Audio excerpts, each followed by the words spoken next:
Ito yung si ano, ito yung naka-pink na polo.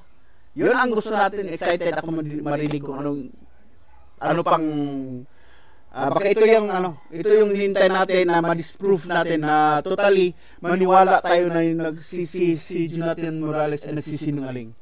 Ito yung naka-pink. Again pink. Gusto ko yung marinig next round, no? Kung ano talaga yun. Baka sa kanya mawala yung pagdududa ko sa sinasabi nila lahat na si Jonathan Morales ay nagsisinungaling. I have a witness, a surprise witness who can Sa haba ng sinabi ni Senator Jinggoy, medyo bibilib ako sa kanya. Parang wow, galing ng senador na to. Ayaw niya ng falsehood, parang binabase sa ebidensya yung gusto niya. Ibanggit siya na meron siyang witness. Wow, galing naman, no? Siguro may ebidensya to na mabaliktad yung mga in-allege ni Morales. Galing naman ito. Parang tingnan mo yung mukha, oh. Parang patay ka sa akin na yun, may ebidensya ako. Mapatunayan kung nagsisinungaling ka. Di ba? Yung ganon. Galing. Sabagay, excited din tayo, no? Excited tayo kung ano yung sasabihin ng tao. Kasi surprise witness niya eh. Di ba?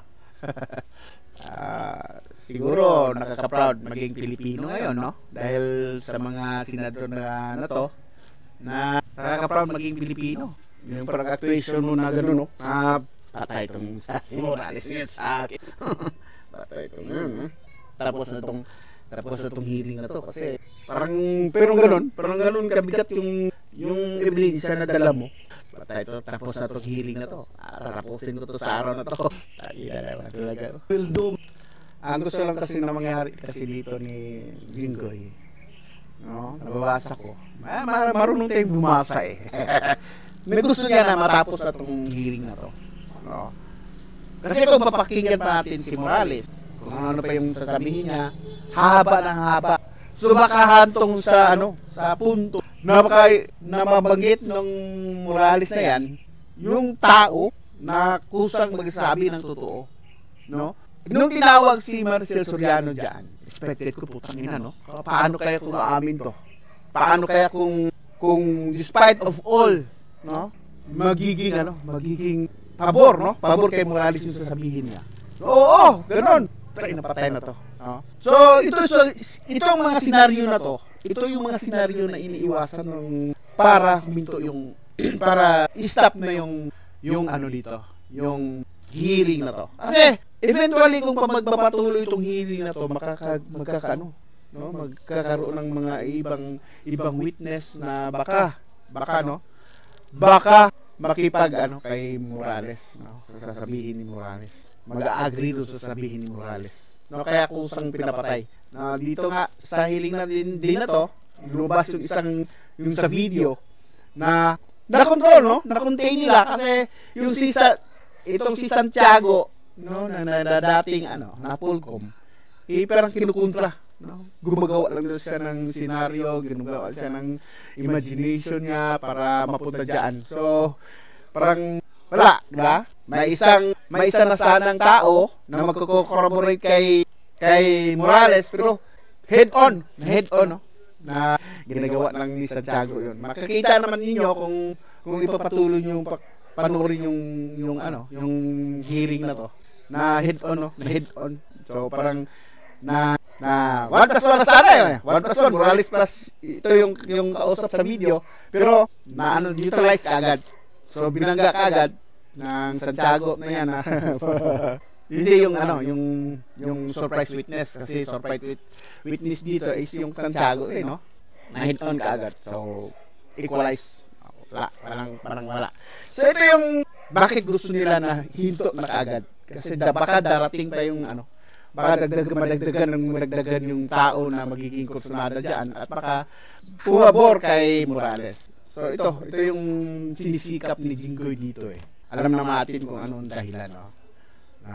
Hindi naman talaga. Yung sinasabi niya for the truth, pero paano natin makukuha yung truth kapag sinusuppress natin yung inaatake natin yung messenger. Sa pagkakataon si Morales yung ina-atake niya.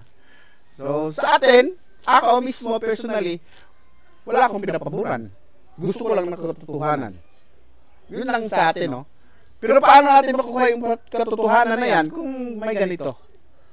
May ganitong mga senador na pwede naman nila pakinggan. Bahala na to si Bato dito. Paano niya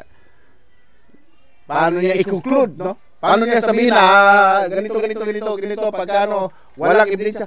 Paano natin makukuha yung buong istorya kung hindi natin pakikinggan lahat, no?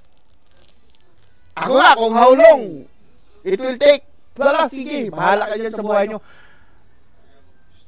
Sasabihin ng ibang senador, nagsasayang tayo ng resources, nagsasayang ng resources ang sa ginagawa. Di ba? Nagsasayang din naman kayo. Hindi pa kayo nasanay sa pagsasayang ng resources, hindi pa kayo nasanay na pagsasayang ng pera ng tao, ang dami-daming hiling na ginagawa niyo dyan na pwede rin natin sabihin, nagsasayang lang din ng resources. No? My best as the chairman of this committee na hindi magamit itong committee na ito for any hidden agenda or any political or personal agenda ng ibang tao. Puntahan natin diretso yung yung sasabihin ng witness ni Jinggoy. Pakinggan natin. Ito yung sinasabi natin na may witness na sana na parang kay Morales, no? To go with Morales. Pero eventually na-neutralize ka agad dahil doon sa kausap niya na sinasabi na pinapasakay lang, no? Para mapunta siya dyan sa Senado kasi may gusto siyang sabihin. Hindi natin alam, no? Excited din tayo na masubaybayan ito kasi excited tayo na malaman kung ano yung dokumento na gusto sabihin ni Santiago dito, yung Picoy na Santiago. Excited din tayo na malaman to. Hindi tayo papayag, no? Hindi tayo papayag na hindi matakil yan sa Senado. Yung sinasabi ni Picoy. So, I hope na matakil doon. Hindi makalimutan ni Senador Bato na banggitin kung ano yung nilalaman ng dokumento na excited tayo na malaman bilang isang Pilipino na nagsusubaybay sa ganitong pangyayari. Excited tayo na malaman kung ano yung ibig sabihin, ano yung mga dokumento na sinasabi ni Picoy. Na baka nag-hope na baka yun, mapatunayan natin na once and for all, mapatunayan natin na nagsisinungaling to si Morales. Or once and for all, mapatunayan natin na gusto lang talaga nila ipin down si Morales para ma-stop yung hearing na to. Both ways, mapatunayan na nagsisinungaling si Morales or mapatunayan na totoo yung dokumento na yan, panalo ang Pilipino dyan. Kasi nalaman natin yung katotohanan sa likod ng dokumento na kumakalat. Nga doon na si BBM at si Maricel Soriano ay subject sana ng police operation, PDA operation. What we are after here is the truth. Interesting kasi ito dapat na pag-usapan to na kaso na to. Pero kusang iniiwasan natin kasi politika to eh. Siyempre alam naman, malaman nila na taga Davao tayo, politicize na kasi kampi ka kay PRRD eh. As Pilipino,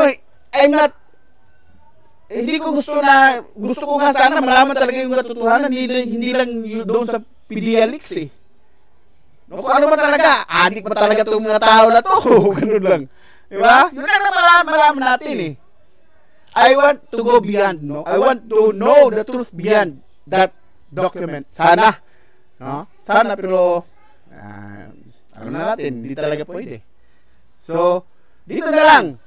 Ito na lang gusto natin malaman kung nagsasabi ba si Jonathan ng katotohanan. Yun lang ang gusto natin malaman. May prueba ba? Ito na lang. May prueba ba talaga sila na nagsisinungaling itong si Morales? Ano bang ebidensya nila na nagsisinungaling talaga ito si Morales?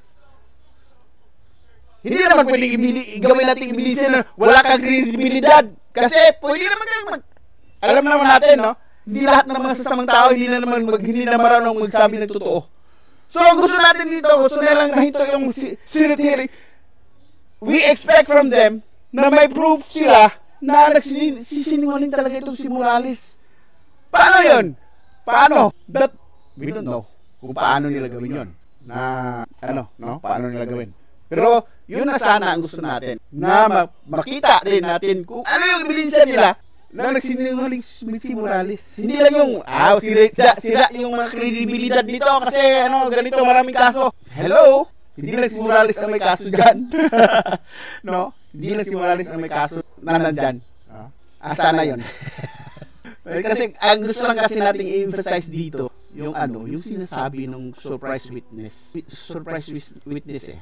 Ito na, nagsalita na. Meron din isang nagpunta sa akin na sabi ko, without my knowledge. Activity sa kundo ni Marcel Soriano. That's fair information. Hindi ako naniniwala. Ay, witness niya, si General Santiago. Tingnan natin kung anong masasabi. Tingnan natin baka may bilinsyang dala si General Santiago para sawa na ako pakinggan yung hindi credible tong witness na to kasi nagsisinungaling, kasi liar siya, kasi mandami siyang kaso. Ang gusto ko malaman is may mga dokumento ba sila din? No? I-post natin yun. Gago talaga tayo, no? Ang hirap naman pala nun. No? No, kasi, sige, kunyari, kunyari, sabihin mo, prove mo nga, nagsisinungaling ako. Kunyari, ganun sasabihin natin. Hirap naman nun. Mahirap nga, pero baka meron. No? Baka posible. No? Pwede kayo yun. Kasi pag ihinto kasi natin ito, kasi sa point na hindi natin pwedeng pakinggan ito si Morales kasi maraming kaso, parang pangit naman din, no? Kasi tayo naniniwala na kahit gaano kasama pa yung tao na yan, may sasabing tama din yan. No? Kahit sinong tao na masama, may sasabihin din siyang truth. Please raise your right hand, sir. Do you swear to tell the truth, the whole truth, and nothing but the truth in this investigation, sir? Thank you very much, sir. Please take your seat. Member serves me right. Correct me if I'm wrong. Nabanggit mo si... Correct me if I'm wrong, ha? Correct me if I'm wrong. May pag-ganyan-ganyan pa, pero magagalit ka naman kung ikukorek ka. Ito yung mga senador na kailangang i-re-elect. No? I-re-elect natin to. Next election. Ito yung mga tao na ganito. Ito yung mga senador na kailangan natin sa Pilipinas. Si former PDEA Chief, General Santiago, at pinuri mo pa siya. Correct? Yes, Sir Honor. Ngunit, meron akong video na medyo, kung gusto natin palabas, na mismo si General Santiago ay kine-question ang iyong integridad. Ano pa rin, no? Integrity pa rin yung questionable integrity pa rin yung pinag-uusapan. Sa witness na to, General Santiago, integridad, credibilidad pa rin ang pinag-uusapan. So pinning down na lang, no? Idilidiin lang, no? Sa witness na to, parang idilidiin na lang, no? Yung pagkatao ni Morales dito. So wala tayong makukuha na ebidensya talaga. Galing sa surprise witness ni Jinggoy. No, kasi puro na lang din yan eh. Eventually siguro dati may mga alitan na to sila. So ididiin mo talaga yung tao na yan, no? Mahalip na lang, maliban na lang kung may dokumento siya na mapakita or anything na to disprove talaga na wala tong na wala talaga yung pre-ops na yan. Yung papel na yan, wala talaga yan. No? Kung mapakita sila ng papel, may papel dito na ganito. Pero iba yung mga pangalan. Siguro yun ang posibleng mangyari, no? Para to disprove. Pagkalabas sila ng papel din, mahirap eh. Mahirap talaga. So, andito tayo sa ano eh, andito tayo sa deadlock. Deadlock talaga eh, no? Kasi kung ako si Morales, pakita mo nga.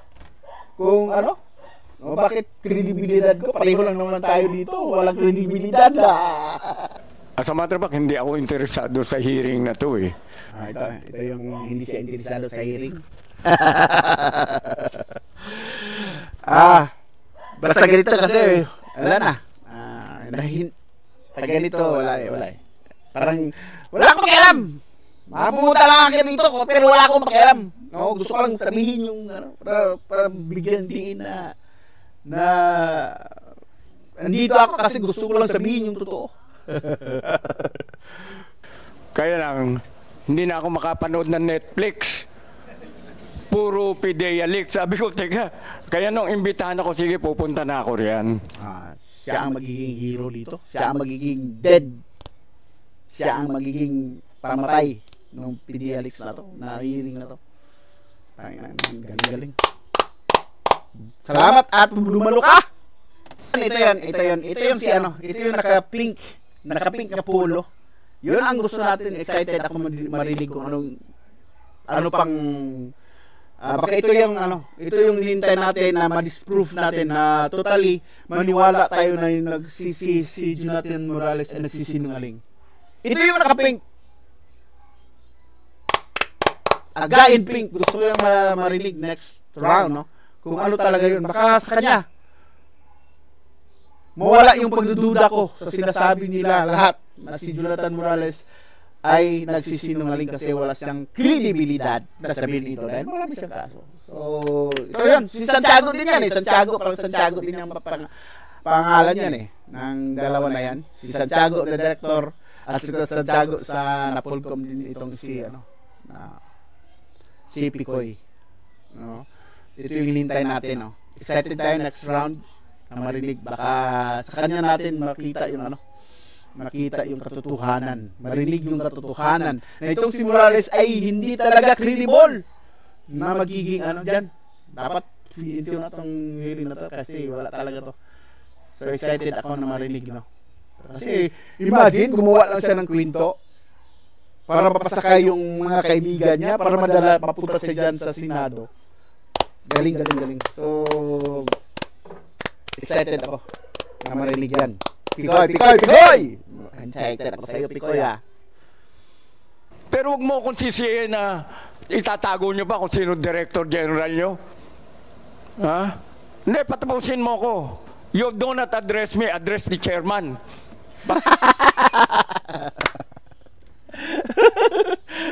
Ito yung nagtuturo ng paano ang behavior, paano ka umasal diyan sa Senado, no? Yung address the chairman. Pero yung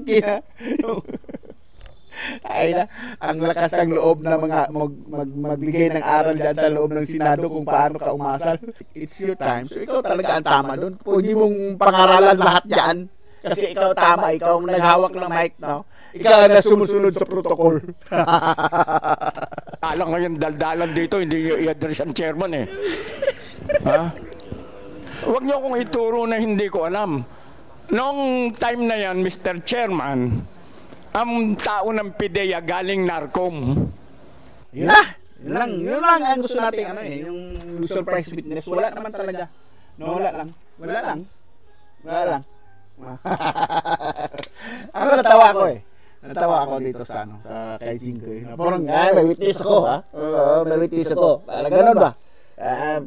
Surprise witness ka pa. May pa-surprise witness ka pa. Ito lang pala yung witness mo. Para lang madiin. Hindi ako matawa kasi masaya ako. Yun, tinatawanan ko lang. Naiinis kasi ako eh. Akala ko kung anong sustansya, no? Kung ano yung sasabihin ng witness niya, yung para dagdag lang din, no? Para lang i-corroborate yung mga pagdidiin nila na hindi credible ito kasi marami itong kaso, ganoon din. Tapos hindi naman sila nakikinig sa explanation ni Morales, no? Tinutukoy nila dito, ako na sasabihin ko na natin kasi mahirap hanapin sa video. Yung ito bakit hindi mo sinabi yung sa PDS? Dapat sinabi mo dito na May kaso ka, may ano ka, ay ano to, discharge ka. Sinabi na nag-comply siya sa requirements ng ano. Na-comply niya. So, hindi pa natin alam, no, kung ano talaga yung ano, kasi parang napapaano natin, na parang ano natin, no, wala talaga. Wala silang chance nga makinig, no. Sana kung sinabi niya, na-comply ko. Pag sinabi ni Morales na na-comply ko kasi, yung requirements, bakit? Ano ba yung mga dokumento na yon? No, kung may ano ka. Kasi personal din kasi, nagiging personal ito kay Senator Jinggoy kasi tinawag din siya na hindi marunong mag-imbestiga kasi nagiging personal na to. So mayroon siya talaga rason para idiin, no? Maliban na yun na maliban na sa gusto na rin tapusin kasi kampi siya sa kung saan siya kumampi. Ngayon nagkaroon siya ng bala. Nagkaroon talaga siya ng trigger talaga siya. Kailangan pwedeng tirahin ko na ito ng tirahin kasi tinawag siya ni Jonathan na hindi marunong mag-imbestiga din. No. Simple naman talaga. Pag sinabi ni Morales sana na na-comply ko yung ano, bakit ano ba? Bakit ano ba yung mga requirements na hiningi ng PDEA ng recruitment process ng PDEA para sabihin mo na yes ito? Hindi niya, wala. Excuse me sorry. Yun, pag doon din napunto, doon napunto na sabi ko, hindi talaga ito marunong. Hindi talaga ito marunong. Pero ulitin ko, sa PDS, sinabi niya na, wala, no, mayroong ano to, may kaso ka ba? No. Sinabi ni, Jonathan Morales, no. Tapos, sinabi ni Morales na, kasi I complied with the process, recruitment process, required ng recruitment process. Ano ba yung, kung totoong magaling ka, mag-imbestiga sana, ano ba yung mga requirements pala ng PDEA during the recruitment process mo, bakit mo nalagay itong no? Ano ba yung mga dokumento na yon? Ano ba yung mga dokumento na yon para sabihin mo na na-comply mo? Doon sana eh.